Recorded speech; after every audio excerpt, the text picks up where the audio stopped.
You'll see. I'm not to be... I will accept your decision. So it's death you want. So be it. There's death to be dealt elsewhere.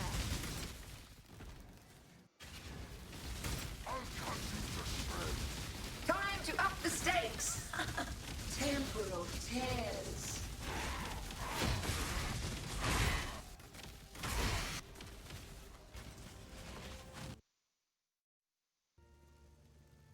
Hey.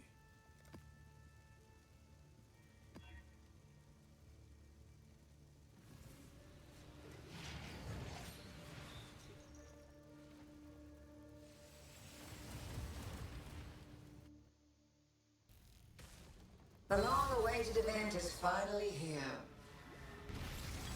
The void protects By its innocence be broken!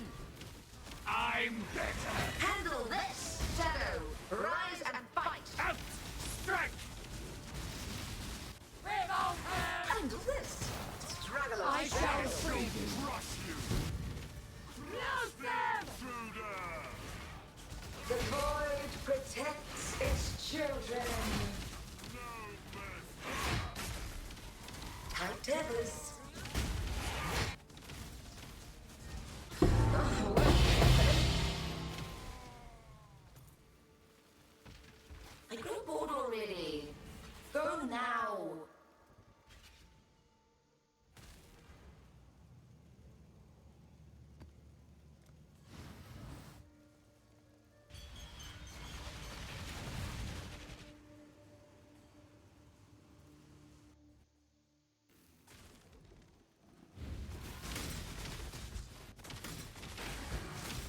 Now that was satisfying.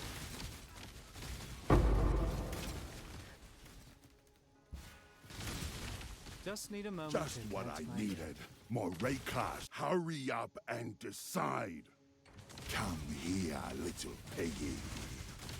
It's yours then.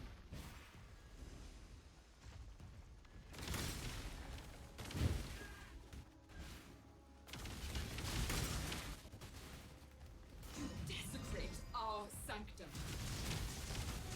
Time to up the stakes. Struggle or strangle. How fine! I've killed countless thousands. What's one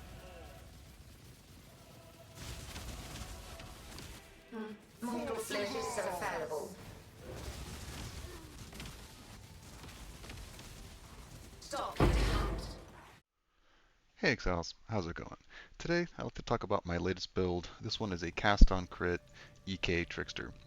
So as you can see in the footage before, there's two different setups I've been playing with this.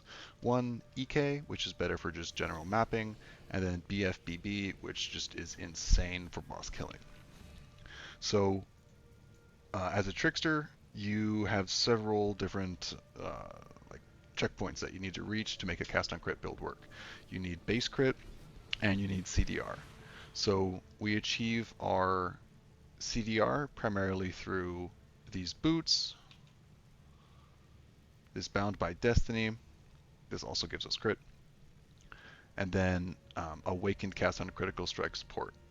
This gives us, I think, 53 or 55% cooldown recovery speed, which is enough to hit the highest breakpoint, so that frees up a belt socket so we can use a unique belt. Headhunter is great. If you don't have enough for a Mage Blood, just slot it in a Headhunter, and it'll probably even feel better than this, especially for mapping. I opted for a Mage Blood just because I've been farming for a long time, and I just kind of felt like making a cock build with one. So right now I'm currently in the BFBB setup.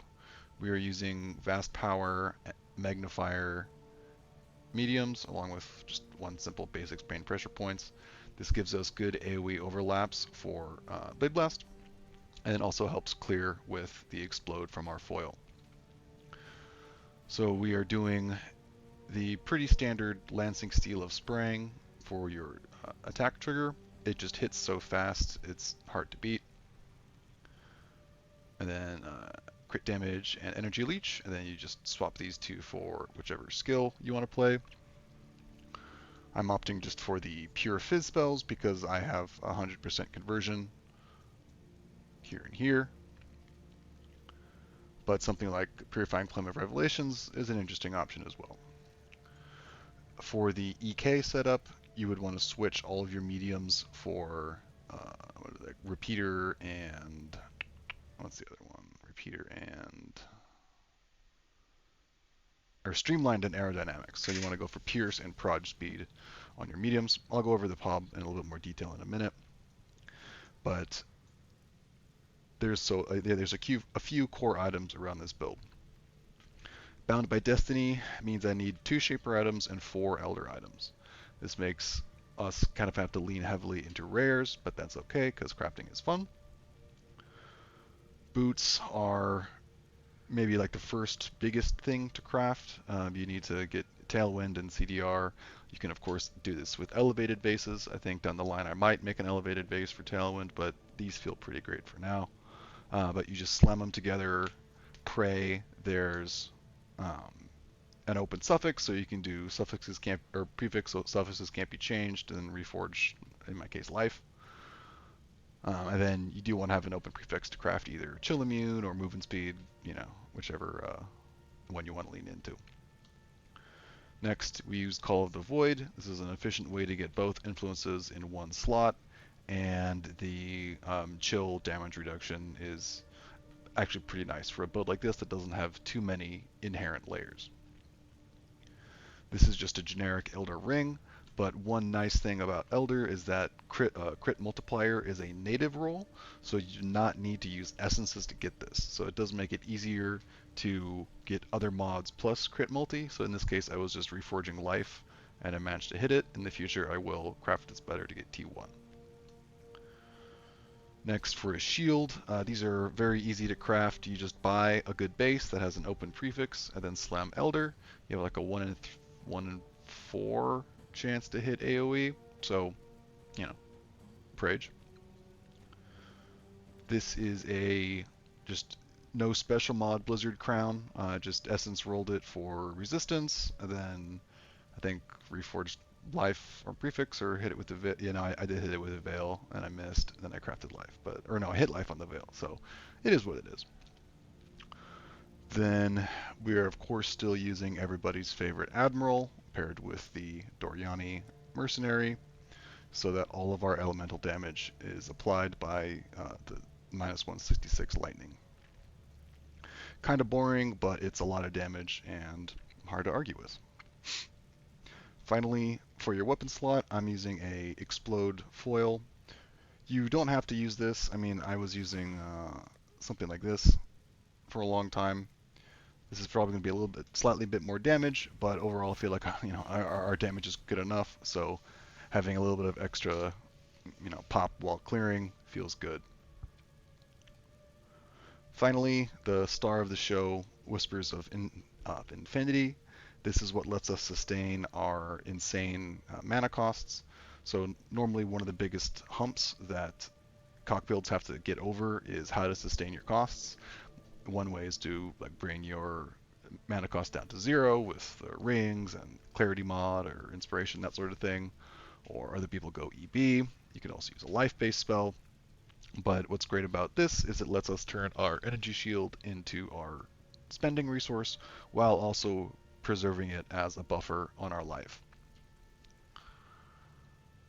This basically lets us use trigger bots with almost no downside, because normally it's pretty insane to have to upkeep twice the triggers with the maximum proc rate, but as you can see in the footage, works pretty well. Basically, as long as we don't have any dots on us, we instant leech up enough to over-sustain our costs.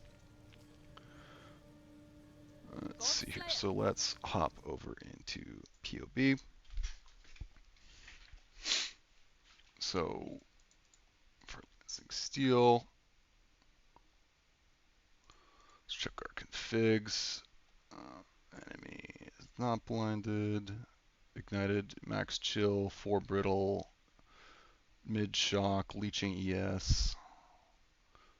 Yes, we are using power charges, and I guess we are technically using frenzies as well. Okay. So in this setup, we've got EK of the Massacre and then returning projectiles. Normally, EK will not return unless you have something like 150-ish proj speed. So we're just about 20, 40, 60, just about 100%.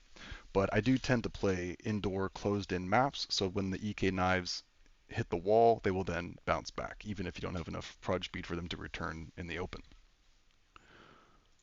This also benefits Lancing Steel because those projectiles will hit twice and double up on your trigger rate. The tree pretty much stays the same. The only thing that you would change are your medium cluster jewels. So this is where you get speed, speed, and pierce.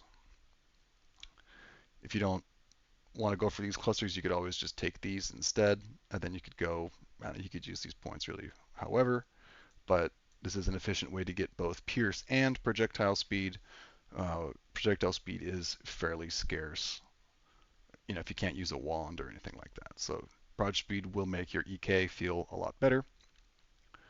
And then you can just go here, switch over to BFBB and BFBB. So here we're now using magnifier jewels with vast power. If we go to Blade Blast, our radius is now 1.8.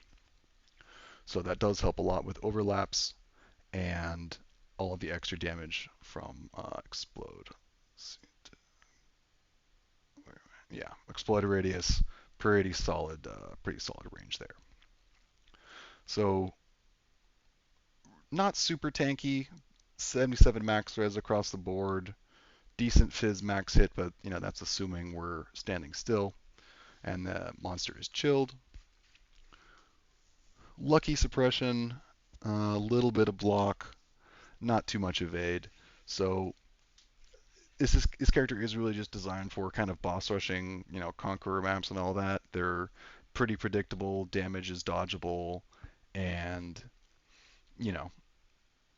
just be fast and don't get hit. Something like this could work in some other maps I'm actually going to be testing in breaches coming up, so stay tuned for that.